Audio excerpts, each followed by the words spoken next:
terapeuta, você tem uma terapia comunitária, você tem uma caminhada, você tem ações de promoção que você possa se sentir bem, por exemplo, ao fazer uma caminhada ali no Parque Rio Branco, por exemplo, que eu moro lá perto. Então, assim, você pode caminhar e isso tem um efeito importante. Mas a sociedade, investimento para essas outras áreas é muito pequeno. O investimento, o dinheiro está na questão da medicalização do que na questão das terapias alternativas e complementares, né? Quer dizer, um cuidado em saúde mental que visa essa integralidade, né? Que aceita essa diferença que você falou no início, né? Entre você... Então, assim, eu acho que a gente precisa também repensar um pouco esse cuidado, porque senão a gente volta naquela ideia de higienização mesmo. Vamos tirar daqui, vamos excluir. Aí você reproduz, né, o que foi... Eu quero continuar com essa questão aí, discutir um pouco mais essa questão da exclusão, que parece que é um movimento de retorno para esse tipo de política, né? Exato. Vamos falar sobre isso logo depois do intervalo. A gente volta já.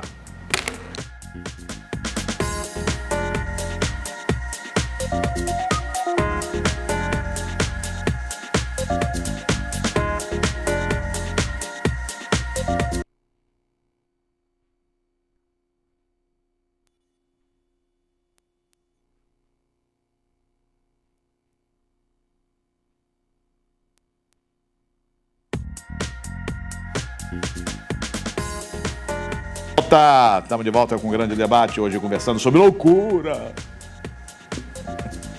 Só tem louco aqui hoje. Marcelo, voltando a essa questão aí da política de internação e política de tratar as pessoas loucas em ambulatórios, tratar as pessoas em casa, enfim. Hoje a gente verifica que em alguns países, pelo menos tem lido isso, que onde há esse modelo de tratamento que praticamente baniu a hospitalização dos doentes, alguns países barram no problema de uma enorme quantidade de doentes que são doentes mais graves, quer dizer, e cada vez mais pessoas que não conseguem viver sem uma supervisão institucional, quer dizer, não conseguem viver sem estar internado, né? Você acha que está ressurgindo essa discussão para que as pessoas voltem a ser internadas? Eu acho que tem coisas que precisam ser esclarecidas. Nós não temos movimentos importantes no mundo que falem sobre a não hospitalização. O que existem são movimentos que aboliram o modelo asilar de hospitalização. Se você for ver as grandes reformas que foram feitas, Itália, Grã-Bretanha, Canadá, que são sistemas de saúde que tiveram uma mudança importante, o que houve foi aonde essas pessoas eram internadas, que deixaram de ser internadas em manicômios, em asilos, e passaram a ser internadas em unidades psiquiátricas dentro de um hospital, como qualquer outra patologia. Mas a política que a gente põe em prática no Brasil não é acabar com as internações? Tirar as pessoas de do hospital? forma não é. Não, isso é um equívoco grosseiro. Isso é um equívoco grosseiro. Mas já foi uma demanda, não? Não. A demanda sempre foi a deshospitalização dos hospitais psiquiátricos. Mas nunca houve a proposta de que as pessoas não fossem internadas. A questão eram os locais onde as pessoas deveriam, os modelos de atenção. Então, isso precisa ser esclarecido, porque isso é uma questão que às vezes vem de uma forma muito subreptícia com a população para dizer, não, está se querendo que as pessoas não possam mais ter acesso à internação. Isso não é verdade. Hoje se luta muito... Mas a quantidade, só para complementar aqui, mas a quantidade de leitos disponível para a internação dessas pessoas não tem diminuído no Brasil cada vez mais, exatamente por causa dessa política de deshospitalização? Assim, eu posso... Tem, porque há uma mudança no cuidado. Entenda, se você... nós tivemos uma experiência aqui em Fortaleza muito clara que mostrou isso. Quando se instalou, quando se conseguiu implantar uma unidade de psiquiatria dentro de um hospital geral, a média de permanência dessa pessoa era de 15 dias. Se você pesquisava a permanência dela no hospital psiquiátrico, era em torno de 60 dias. Qual é a diferença?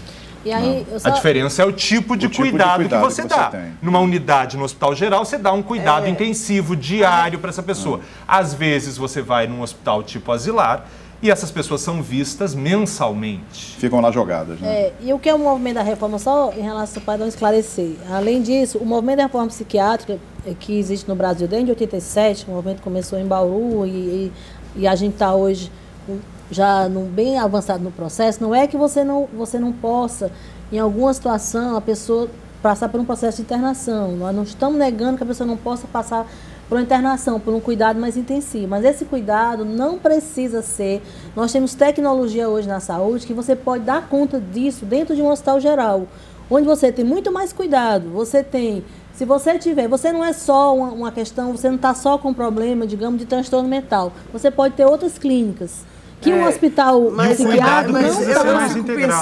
Eu fico pensando nisso. Só concluir. Então, na verdade, é importante esclarecer isso. Não é negação da internação, mas que ela preferencialmente seja feita no hospital geral. E tem outros serviços, como CAPS, residências terapêuticas, que são serviços, por exemplo, residências terapêuticas, são serviços que esses moradores que você falou antes, pessoas que passam 10 anos morando em um hospital, saindo de um hospital para outro, né, na síndrome giratória, que você detectou na década de 90, você falou, não mudou muita coisa. Realmente não mudou tanto como a gente gostaria. Mas hoje, por exemplo, você pode ter uma residência terapêutica, você tira o morador, ele fica numa casa, como nós temos direito a uma casa.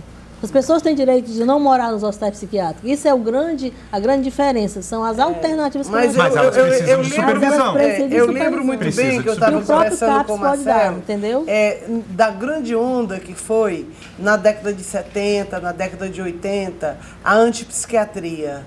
Né? Então, por exemplo, o livro assim, básico da época era o livro do Franco Basaglia, um italiano, né? Instituição Negada. Instituição Negada. Ele negava que deveria existir essa instituição asilar, que a família era que deveria tomar conta do seu louco, né? E ele teria uma assistência, né, num posto de saúde, onde ele seria medicalizado, onde esses médicos iriam visitar também esse paciente nas suas casas. Aí vê o Franco Basaglia reforçando essa tese o Thomas Sazas reforçando a tese do Franco Basaglia e diz assim, toda família produz o seu esquizo. Então, a família, o mundo é responsável por toda essa produção da loucura dessa contemporaneidade desses anos. Então não é asilando, isolando essa pessoa no hospital psiquiátrico que você vai beneficiá-lo. Mas essa família tem que acolher, né? Tem que ter o cuidado com essa pessoa. Né? E essa família precisa ser cuidada. Ser cuidada também. Essa família precisa ser cuidada para poder fazer isso. Então, a questão da luta antimanicomial, quer dizer, nos discursos mais radicais, né, mais violentos, contra toda a violência que foi detectada, denunciada dentro dos hospitais, exatamente, no movimento de 80, 70, 80, 87, havia segmentos que defendiam sim o fim daquele modelo hospitalar, né? Porque as pessoas elas ficavam... Sim, você pode... Olha, um exemplo muito claro, São Vicente de Paula hoje, existem pessoas que moram lá há anos, envelheceram lá, né? E eu não acredito que isso seja uma exceção. Eu acho que em alguns outros hospitais essa prática... Nós temos, na verdade, 50 moradores em um hospital psiquiátrico em Fortaleza. Nós já tiramos 18 e vamos tirar, assim, pretendemos tirar todos. Agora, eu entendo que é importante você dar um destino para essas pessoas, sobretudo quando elas estão em momento de crise. Se elas estão em crise, elas não podem ficar em outro tipo de local. É importante. Ela pode ficar, porque se ela tiver uma crise na residência terapêutica, por exemplo, o próprio médico do CAPS pode ir lá e fazer uma intervenção, ou um psicólogo, ou um artista, porque nós trabalhamos com a arte. Então, tem alternativas. O Luciano Nonato, lá do Montese, ele diz que a mulher dele ficou internada uns dias no Nosso Lar. Nosso Lar o que é? Uma clínica? No hospital psiquiátrico. E ali na Avenida José Basto, e os médicos nem chegaram a vê-la, diz o Luciano Nonato. Diz que ela só tinha contato com as enfermeiras que medicavam a mulher dele. Isso é possível? Isso é mais comum do que se imagina. É mais comum do que se imagina, né? Que loucura isso, na prática hein? ou não? O médico, ele poucas vezes... O Renato Almeida, lá de Messejana... Um mês eu acho muito. Né? Mas, assim, a questão de uma pouca frequência... O Renato Almeida, lá de Messejana, ele diz que tem 48 anos, 3 filhos, casado, trabalha 8 horas por dia, considera uma pessoa normal, mas tem um negócio que tira ele do eixo, a ansiedade. Ele diz que está tentando procurar ajuda, mas tem medo de ser taxado de louco. Aí ele pergunta, a ansiedade é considerada doença? Ele já está ansioso por ser louco, Já né? está você não está louco, Renato. Não fica calmo, você não está louco. Fique tranquilo. Nós também estamos todos ansiosos. Ansiosos estamos todos nós. Todos nós, Renato. Procura um médico, procura um posto de saúde, Renato. Fica tranquilo. Faça uma caminhada. Faça uma caminhada, relaxa, respira. Massoterapia. A Maria de Fátima da Varjota, ela diz que toma metade de uma tarja preta sempre que está ansiosa. Olha, a ansiedade, todo mundo ansioso. Ou então quando tem um problema muito sério para resolver. Ela disse que também toma uma tarja preta quando tem um problema de relacionamento com o namorado. Maria de Fátima. Calma, Maria de Fátima. Ela pergunta se está errado ela meter um tarja preta para dentro quando ela está ansiosa. Tem que ter acompanhamento médico, né? Eu acho que o princípio básico é esse, né? Marcelo, a gente está terminando o programa de hoje. Para você se despedir. 32 segundos. Minha nossa. Bom, fundamentalmente... Que bom, porque estava ansioso para terminar logo? Não. Acho que é importante que a gente lembre que a questão da convivência com as diferenças é um desafio da humanidade. Eu acho que nós precisamos levar em conta que cada vez mais nós precisamos entender e fazer um trabalho pessoal para conviver com as diferenças. Nós precisamos aprender como lidar com o diferente. Esse diferente não é só o louco, esse diferente é a pessoa que não pensa o que você pensa ou que não vive como você vive, porque isso sim faz com que a gente consiga desenvolver laços solidários. E eu acho que a solidariedade, o desenvolvimento de laços sociais reais, verdadeiros, significativos, é o melhor antídoto que a gente tem para os grandes problemas que estamos passando. Legal, peraí. Eu achei que a discussão foi muito criativa. É muito bom estar com vocês aqui. E que é muito interessante que essa pauta sobre a loucura seja tematizada com essa qualidade, né, de pensamento do que foi aqui, com historiador, né, com sociologia, com psicologia, com medicina, né, esses interrelacionamentos perceptivos de determinados fenômenos. Eu acho que isso ajuda muito, principalmente as pessoas que estão em casa, que muitas delas têm problemas, né, com essas questões, sejam consigo mesmo ou com seus familiares. Legal, Rani. Eu queria dizer que assim, a gente também gostei de estar aqui e acho que a gente está na prefeitura construindo uma proposta alternativa no sentido de que a gente pode pensar, eu digo que a loucura tem que transitar na cidade, essa é a nossa ideia. Então, o louco ou o diverso, ele tem que ir para o cinema, ele tem que caminhar, ele tem que estar na cidade, ele tem que participar de uma atividade que tem numa praça. Então, assim, ele tem que transitar. Assim, a gente tem tido experiência interessante nesse sentido e é possível, sim, só para fechar, para as pessoas entenderem uma coisa, de 7.500 pessoas que a gente atendia, chegava a internar em um hospital psiquiátrico, 30% dessas pessoas há mais de 5 anos, psicóticos, esquizofrênicos, não se reinternam. Legal. Então isso é uma coisa positiva. Legal, Cláudia. Bom, eu gostaria de agradecer a produção e eu vou puxar um pouquinho para minha sardinha, falar um pouquinho sobre a questão da história.